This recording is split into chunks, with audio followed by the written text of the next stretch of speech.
कुछ छिपेगा नहीं, जो छिपेगा वो सब एक्सरे में दिखेगा। नमस्कार, मैं हूं मनोज्ञा लोईवाल। न्यूज की नई प्रयोगशाला में आपका स्वागत है, जिसका नाम है एक्सरे रिपोर्ट। आज हम एक्सरे करेंगे हमास का, इजराइल के प्रधानमंत्री नेतन्याहू की रणनीति का, नीलाम होते पाकिस्तान का और पाकिस्तान के अंधेरे में पड़े हुए भविष्य का। पहला एक्सरे इजराइल की उस रणनीति का जिसके चक्रव्यूह में हमास ऐसा फंसा कि बर्बाद हो गया, और अब तो हमास चीफ मोहम्मद सिनवार भी मारा गया। दूसरा एक्सरे कबाड़ हो चुकी पाकिस्तान एयरलाइंस का। पीआईए, पाकिस्तान इंटरनेशनल एयरलाइंस की हैसियत भी पाकिस्तान जितनी है। मियां शहबाज शरीफ बोली लगा रहे हैं, लेकिन कौड़ियों के भाव भी पीआईए को कोई खरीदने को तैयार नहीं है। ये रिपोर्ट जरूर देखिएगा। तीसरा एक्सरे पाकिस्तान के कठपुतली निजाम की खोखली नीतियों का होगा, जिन पर पाकिस्तानी मियां शरीफ को खुद ही धिक्कार रहे हैं। सबसे पहले बात करते हैं उस शख्स की जिसके कंधों पर हमास की सेना का भार था, जिसने हमास की सेना को ज्यादा खूंखार बनाया। लेकिन बेंजामिन नेतन्याहू को वो कामयाबी हासिल हो गई जिसके लिए उन्होंने चक्रव्यूह रचा, और आखिरकार हमास चीफ मोहम्मद सिनवार भी मिट्टी में मिल गया। सिनवार को कहां और कैसे ढूंढकर मारा गया, ये एक्सक्लूसिव रिपोर्ट देखिए। हमास का वो गाजा चीफ कितना खूंखार था जिसकी कब्र इजराइल ने उसी की मांग में खोदी। हमास का वो खूंखार चेहरा जिसे 15 दिन पहले इजराइल सेना ने मार गिराया। नाम मोहम्मद सिनवार, ओहदा हमास का गाजा चीफ। ये वो नाम है जिसके दहशत का गवाह गाजा का जर्रा जर्रा है। जिस गाजा से सिनवार की सल्तनत चलती थी, जिस गाजा में हमास के चीफ की तूती बोलती थी, वो मोहम्मद सिनवार कब, कहां और कैसे मारा गया, इसकी पूरी डिटेल इजराइल के प्रधानमंत्री बेंजामिन नेतन्याहू ने दुनिया से साझा की। तारीख 13 मई, दिन मंगलवार का था। लोकेशन थी गाजा का यूरोपियन अस्पताल। इसी अस्पताल के नीचे बनी एक सुरंग में मोहम्मद सिनवार छिपा था। 13 मई को इजरायली डिफेंस फोर्स ने सिनवार की लोकेशन को ट्रैक किया। आसमान से सिनवार के खुफिया ठिकानों पर इजरायली एयरफोर्स ने विध्वंसक बम बरसाए। इसी हमले में मोहम्मद सिनवार मारा गया। 15 दिन बाद हमास के गाजा चीफ मोहम्मद सिनवार की लाश मिली। सिनवार की पहचान के लिए डीएनए, दांतों का रिकॉर्ड और बायोमेट्रिक जांच की गई। सिनवार की मौत से हमास की सैन्य कमान को तगड़ा झटका लगा है। अब सिर्फ अज अदिन अल हदद ही बचा है, जो अगला सैन्य प्रमुख बन सकता है। Bureau report, NDTV India. ये बहुत बड़ी खबर है। हमास चीफ मोहम्मद सिनवार मारा गया, यानी सिनवार का मारा जाना हमास के लिए बहुत बड़ा झटका है। सिनवार हमास के लिए वो शख्स था जिसने हमास को खूंखार बनाया था। अब सवाल यह है कि क्या सिनवार का मारा जाना हमास की सैन्य कमान की कमान तोड़ देगा? अगर सिनवार मारा गया तो अब हमास की बागडोर कौन संभालेगा? हम हमास की पूरी स्ट्रैटेजी की एक्सरे रिपोर्ट निकालेंगे। आपको ये बता दें कि किस तरह से सिनवार के बाद अब केवल अज अदिन अल हदद ही बचा है, जो अगला सैन्य प्रमुख बन सकता है। लेकिन ये जरूर है कि सिनवार के मारे जाने से गाजा का भविष्य अंधेरे में चला गया है। मोहम्मद सिनवार हमास का कमांडर था। उसने अक्टूबर 2024 से गाजा में हमास का नेतृत्व किया। कहा जाता है कि 58 इजरायली बंधक उसी के कब्जे में थे। इसलिए इजरायली पीएम बेंजामिन नेतन्याहू सबसे ज्यादा गुस्से में थे। हिसाब भी उसी से बराबर करना था ना। मोहम्मद सिनवार हमास का प्रमुख रणनीतिकार रहा। सिनवार का बड़ा भाई याया अक्टूबर 2023 में इजराइल पर हुए भीषण हमले का मास्टरमाइंड था। उसे पिछले साल इजरायली फौज ने मार गिराया। तब से मोहम्मद सिनवार ने ही गाजा की कमान संभाली और हमास का प्रमुख होने की जिम्मेदारी संभाल रखी थी। अब आपको बताते हैं पाकिस्तान की बात। पाकिस्तान एक ऐसा देश जिसे शर्म है कि आती नहीं। कर्ज की मार से जैसे पाकिस्तान के कलपुर्जे ढीले पड़ चुके हैं, वैसे ही पाकिस्तान की एयरलाइंस की हालत है। याद है ना, कुछ दिन पहले हमारे एयरक्राफ्ट को उन्होंने एयर स्पेस नहीं दी थी। उनकी क्या हालत है आज उसकी एक्सरे बताती हूँ और उसको ध्यान से सुनिएगा। अब नौबत पाकिस्तान इंटरनेशनल एयरलाइन के नीलाम होने की आ गई है। मियां शरीफ पीआईए को कौड़ियों के भाव बेचने के लिए तैयार भी हैं, लेकिन अफसोस कोई खरीदार ही नहीं मिल रहा है। जब खरीदार नहीं मिले तो मियां शहबाज शरीफ ने फजीहत होने के इससे बचने के लिए इसकी नीलामी की डेट बदल दी। वैसे डेट बदलने से हालात नहीं बदलेंगे, देखिए।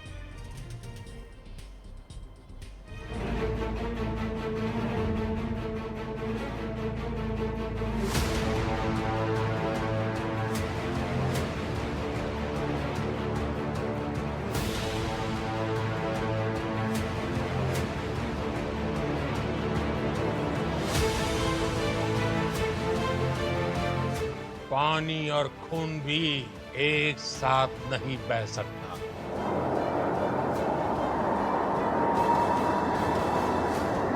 पाकिस्तान का बंटाधार, सरहद पार क्यों हो रही है हिंदुस्तान की जय जयकार।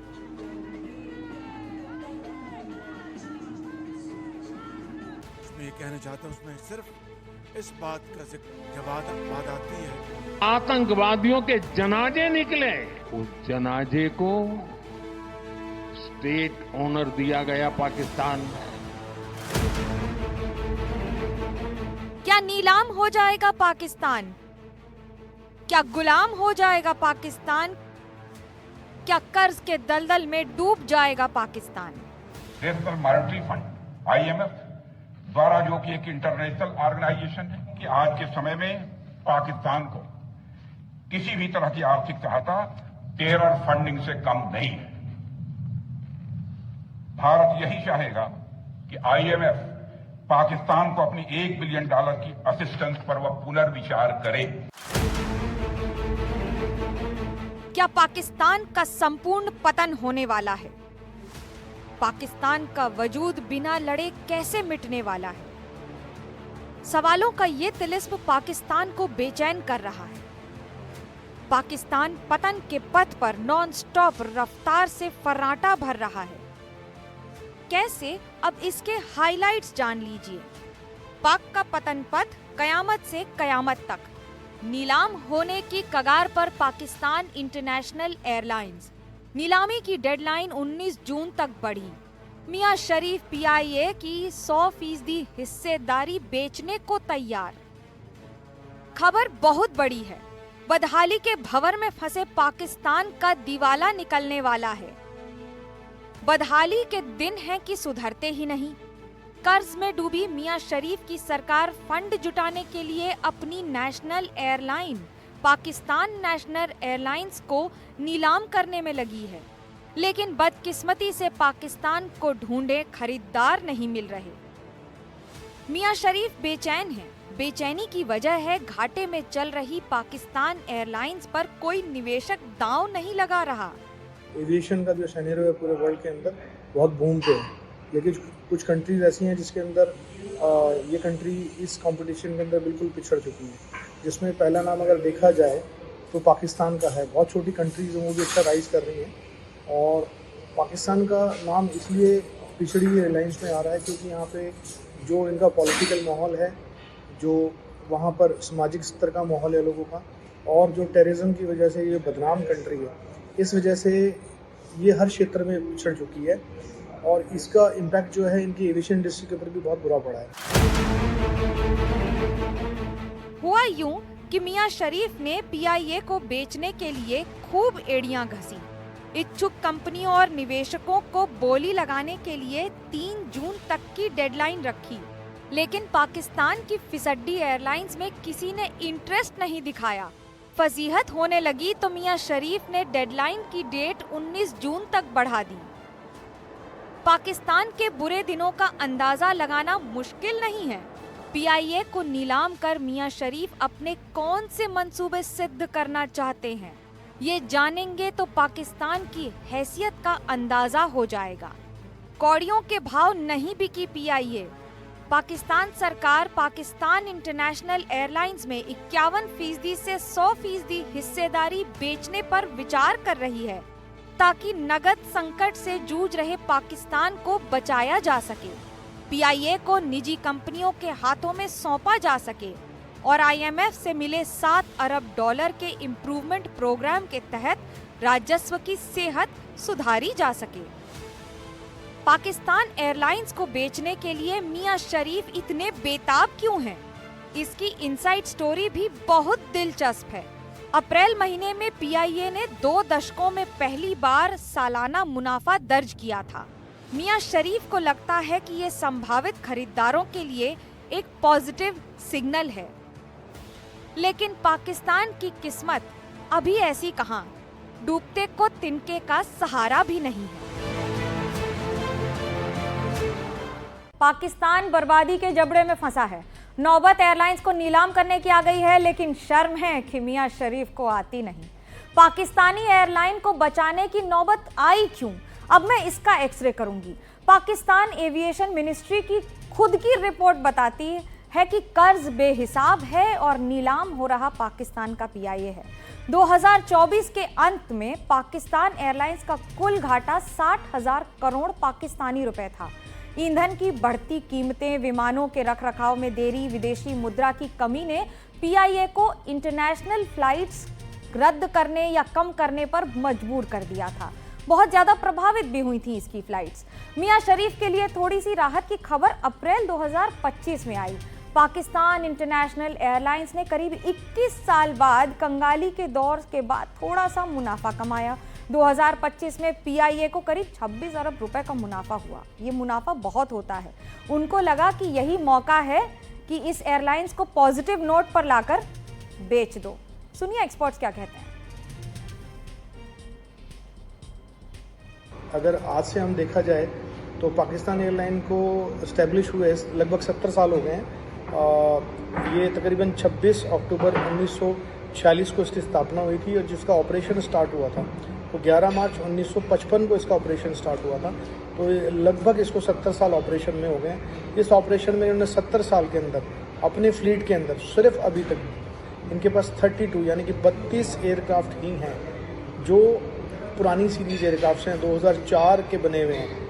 2004 के जो बने हुए एयरक्राफ्ट अगर देखा जाए तो एक एयरबस जो है 20 से 25 साल जो है फ्लाइंग कर सकती है, जिसका ये मान के चले कि 90,000 स्पैन होते हैं और इनको अगर घंटों में आंका जाए तो 1,80,000 घंटे एक एयरबस जो है फ्लाई कर सकती है। उसके बाद ये इसके बाद रिटायर हो जाती है। उसके बाद ये रिटायर हो जाती है और इसकी मेंटेनेंस की कॉस्ट भी काफ़ी आती है और नए सीरीज़ के एयरक्राफ्ट खरीदना तो इनके बस की नहीं है। पाकिस्तानी